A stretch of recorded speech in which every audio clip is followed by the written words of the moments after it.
Magandang araw sa inyo mga ka-auto. So sa video ito, ang ibabahagi ko naman sa inyo itong gagawin natin dito sa ating light ace. Magpapalit tayo ng tubig dito sa ating radiator. Kasi every year ako nagpapalit ng tubig. Kasi hindi naman masyadong gamit itong ating light ace. So yun, ang gagawin natin pagpa-flush dito, gagamitan natin siya nitong radiator cleaner. Ayan, pang flushing radiator flush cleaner. Ayan, nabili ko to sa Shopee sa halagang 120 pesos lang. So kaya natin siya gagamitan nito. Dati pagka magpa-flush lang ako niyan, tubig lang na naandar, okay na. So ngayon gagamitan natin ito kasi napansin ko madumi na yung ating radiator. Kasi kung makikita natin dito sa reservoir, may latak-latak na siya. So para malinis, gamitan natin ito. Kasi itong ating radiator ay 2017 pa natin na pa-overhaul. So ngayon ay 2023 na. Halos magsi 6 years na siya mula nung i-overhaul. So hindi pa natin uli siya napapalinis kasi hindi naman nataas yung temperature niya. Ang problema nga lang, napansin natin medyo madumi yung kanyang tubig. Makikita nyo sa loob para may latak-latak na. Ayun lang. Kaya gamitan natin siya nitong pang flushing.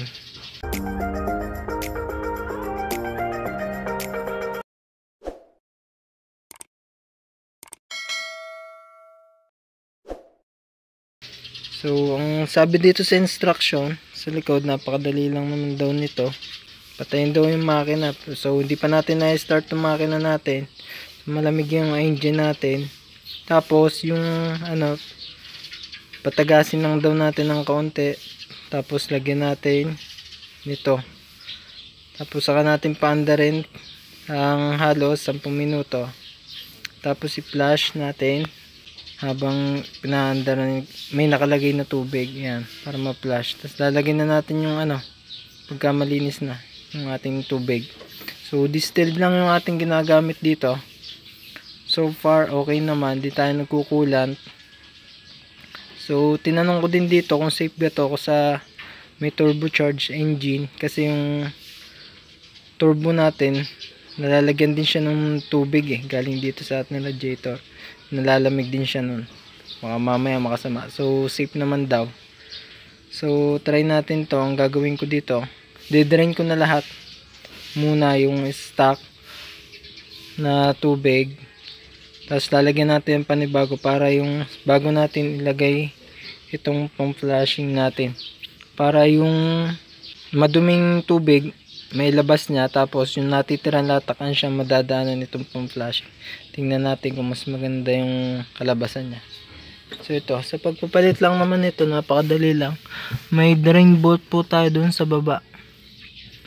Yung kita, ayun, nandun nakalagay. Ayan, ayan, ayan. Tapos patutustusin lang natin yan. So i-open muna natin to para sumingaw yung tubig niya. Yan. So malinis pa naman yung cup natin. Ito lang talaga para may dumi-duming kalawang. So wala siyang bangan. Hidnan langis o tsokolate. So ayos. Sinatap overhaul na rin tong ating makina. Napalitan na natin ng head gasket. Yan, itong duming yan, patagalan na rin. Ang sikip. So naglagay tayo ng pangsahog para nakita natin kung gaano kadumi yung ating radiator. So yun yung kanyang drain bolt. Ayan, ayan, yan. So dito ko siya dudukutin gamit yung pliers sa ating pipihitin. Medyo masikip lang talaga. So gawin ko lang muna to ha, ang sikip kasi sa ilalim. Ayan mga kota, napihit na natin, lumalabas na yung kanyang tubig. Ayan.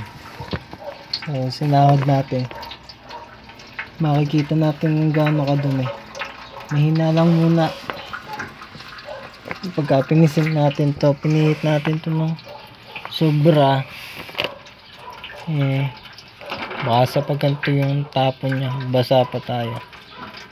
Yan lang. So, pagka mahina na, saka natin tatanggalin. So yan mga ka-auto, patak-patak na lang. So hindi na natin siya tunay na uubusin kasi nalagyan pa naman uli natin siya ng tubig para malagay yung ating pump flash. Saraduhan ko muna para malagyan natin ng panibagong tubig. So ang gagamitin natin pump flash ay yung tap water lang. Ito, labas na kayo. Ang sikip, grabe. So tingnan natin yung ating tubig.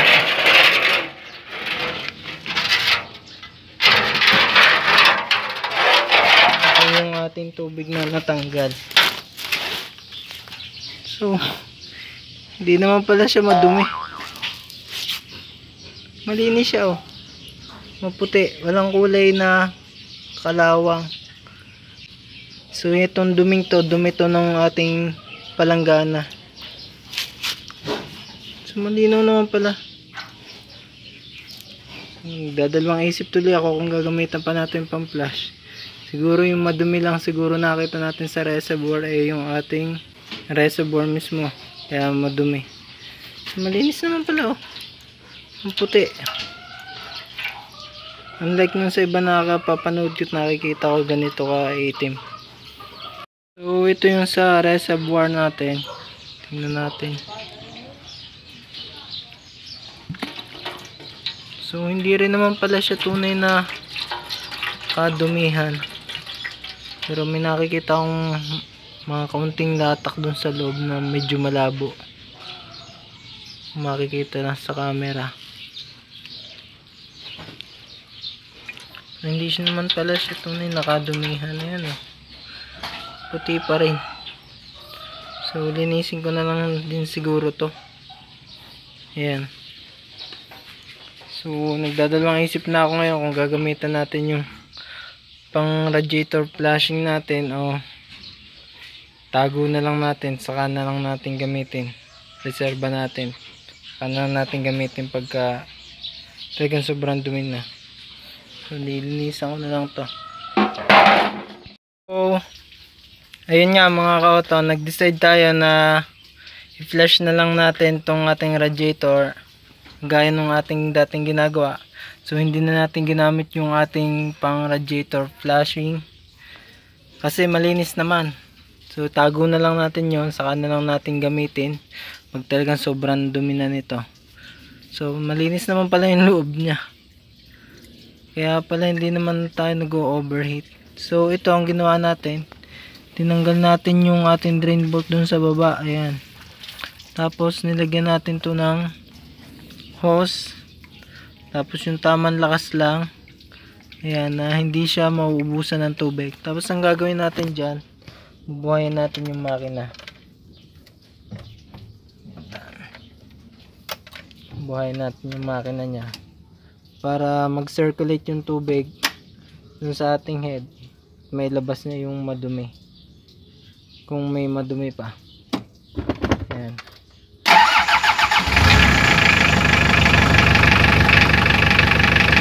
I-open ang ating makina, yung water pump, yung tubig.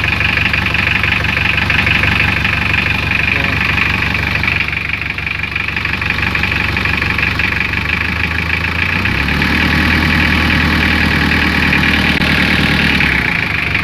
Tapos dito, ayan, tuloy lang yung tagas ng ating tubig.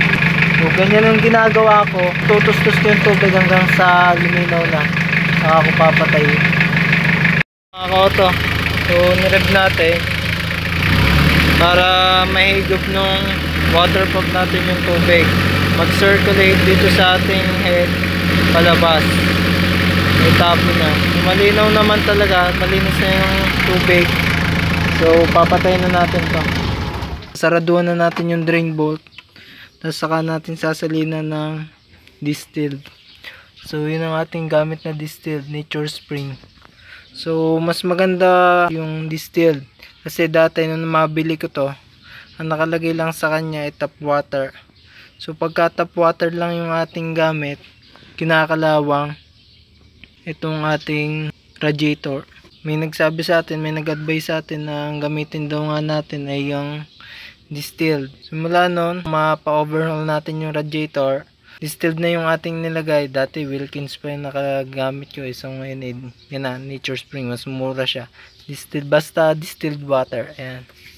So far, so good naman kasi biro nyo, 6 years na to mula nung ma-overhaul yung radiator. So malinis pa naman pala. Kala ko madumi na. Kasi madumi nakita ko dun sa reservoir. Mga ka-auto, ginawa natin, nilagyan natin siya ng suka, tsaka sabon pambabad. Tapos nilagyan din natin siya ng mga bato. Mas maganda sana kung buhangin. Tapos kinalog natin to, kakalugin natin to. Para yung bato, siyang kumiskis dun sa loob. Bababa din muna natin to. Tingnan natin kung magiging malinis to. Binabad natin ng ilang oras. So yan na yung itsura niya. Parang pumuti naman dun sa loob. Ngayon tapon natin to. Dumi talaga to kasi may bato to eh. So tingnan natin. Lilinisin ko muna to kung pumuti. Nilinis na natin. So medyo may dumi pang konti dun sa loob. Pero malaking inilinis na niya. So ito nagdumi na uli. Itong part na nahawakan ko kasi may grasa yung may langis yung kamay ko. Ayan. Luminis na. Kahit pa paano. So ngayon lalagyan na natin ng tubig to. Ayos na itong ating radiator. Ito lagyan natin siya ng tubig. Distilled. Salinan lang natin. Dahan-dahan lang para hindi magkahangin dun sa loob. So, yung pagpa-flush nga pala natin, wala na tayong thermostat kaya dire-diretso na lang kanina. Pero kung may thermostat kayo, kailangan yung tanggalin para ma-flush na maayos. Binuhay na natin yung makina tapos inire-revolution natin. Sabay, sasalin na natin ng tubig. Ito, puno na siya. Hindi na bumababa. So, okay na to. Wala nang hangin yung kanyang linya. Puno na ng tubig. So ganun lang kadali magpalit ng tubig dito sa ating radiator. So kung nagustuhan nyo itong video nito at bago pa lang kayo dito sa ating channel, pakit nyo naman yung subscribe button at notification bell para updated pa kayo sa mga susunod ko pa ibabahagi mga video sharing at mga DIY tipid tips tungkol sa ating mga auto para makatipid tayo sa maintenance. Ayan. So, ganun lang kadali magpalit ng tubig ng ating radiator. Palitan natin lagi yan. Isang beses sa isang taon na mas maaga kung gamit na gamit. Ganda kada 3 buwan, 6 na buwan palit. Ito kasi sa akin isang taon na kasi sa loob na isang linggo, isang beses lang natin gamitin. Dito naman natin yung tanggal kanina ng tubig. Napakalinis pa. Ayun. Salamat po.